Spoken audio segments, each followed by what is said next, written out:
Hello family, पता है मुझे आप सब बहुत अच्छे होंगे, तो आप सभी का मेरे ब्लॉग पार्ट 2 में बहुत बहुत स्वागत है। जिस किसी ने ब्लॉग पार्ट 1 नहीं देखा है तो जल्दी से मेरे ब्लॉग पार्ट 1 को देखिए। तो ये हम लोग हॉस्पिटल से चेक कराने के बाद कुछ खाने के लिए गए थे, कुछ हल्का फुल्का, क्योंकि मुझे बहुत जोर से भूख लगी थी।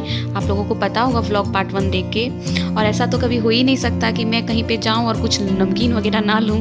तो ये सब मैंने अपने लिए बिस्किट थोड़े बेक ऐसे ही कुछ थोड़े से बिस्किट थे और कुछ नमकीन थे, तो मुझसे रहा नहीं गया, इसलिए मैंने ले लिया। और फिर हम लोग जा रहे हैं काम से। बहुत काम था, याद आ रहा था कि क्या क्या करना है, क्योंकि उसके बाद छठ आने वाला है। फिर इधर उधर नहीं जा पाऊँगी, घर में बहुत काम होते हैं, छठ और दीपावली दोनों के। और ये देखिए मेरे साथ क्या हुआ, मेरी चप्पल ही टूट गई। एकदम न्यू चप्पल थी, फिर भी टूट गई।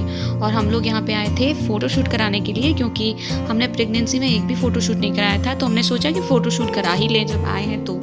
और ये रहा, हम लोग साइज़ डिसाइड कर रहे थे कि किस टाइप में खींचना है। तो ये हमने डिसाइड किया है कि ऐसे फ्रेम का हम लोग लेंगे। तो भैया बोले कि हाँ चलो 5 दिन के बाद दे देंगे, तो उसके बाद ही लेना होगा। और अभी जा रही हूँ मैं पार्लर, क्योंकि बहुत दिनों से मैंने आईब्रो नहीं बनवाया था और मेरे आईब्रो बहुत मोटी हो रखे थे। और लेकिन पार्लर कुछ मिल ही नहीं रहा था कोई। लेकिन देखिए यहाँ पे मुझे मिल ही जाएगा, हिना ब्यूटी पार्लर आखिरकार मिल ही गया था। कार में अभी कोई नहीं है, ये सब मतलब मेरी सैंडल लेने के लिए, और मैं यहाँ भी अकेली बैठी हूँ। मैंने सोचा था कि आईब्रो आज बनवा लूँगी, कितने मोटे हो गए, बहुत दिनों से मैंने नहीं बनवाया है, लेकिन टाइम ही नहीं मिल रहा। और क्या करूँ, कुछ पता ही नहीं चल रहा। सोच रही थी कि इधर अगर कोई पार्लर मिलेगा तो ले लूँगी, बट आखिरकार मुझे देरी हो रही थी, इसलिए जो पार्लर मुझे मिला मैं वहीं पे चली गई। और यहाँ पे दीदी मेरा आईब्रो बना रही थी, मैंने यहीं पे आया और ये देखिए मेरा आईब्रो बन गया है। बहुत ज़्यादा जलन हो रहा था, क्योंकि ठंड के मौसम में बहुत ज़्यादा लगता है आईब्रो बनवाने में। और यहाँ पे हम जा रहे हैं शॉपिंग थोड़ी मोड़ी हल्की करने के लिए, तो कुछ काम ही था, क्योंकि छठ में बहुत सारा फिर काम हो जाएगा, फिर बाहर निकलना नहीं हो पाता है। तो फाइनली यहाँ हमारा सारा काम हो गया है, और उसके बाद अब हम घर के लिए निकलने जा रहे हैं, क्योंकि बीच में अब कुछ नहीं काम था। और जो था भी तो ये करने वाले थे नहीं, बोले नहीं चलो लेट हो रहा है बहुत ज़्यादा।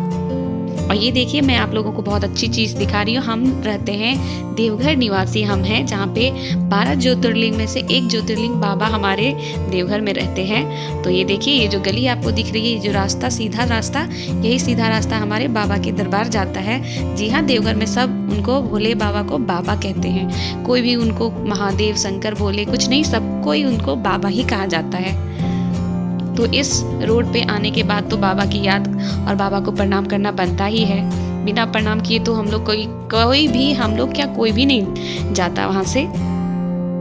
और अब हम घर के लिए निकल पड़े हैं।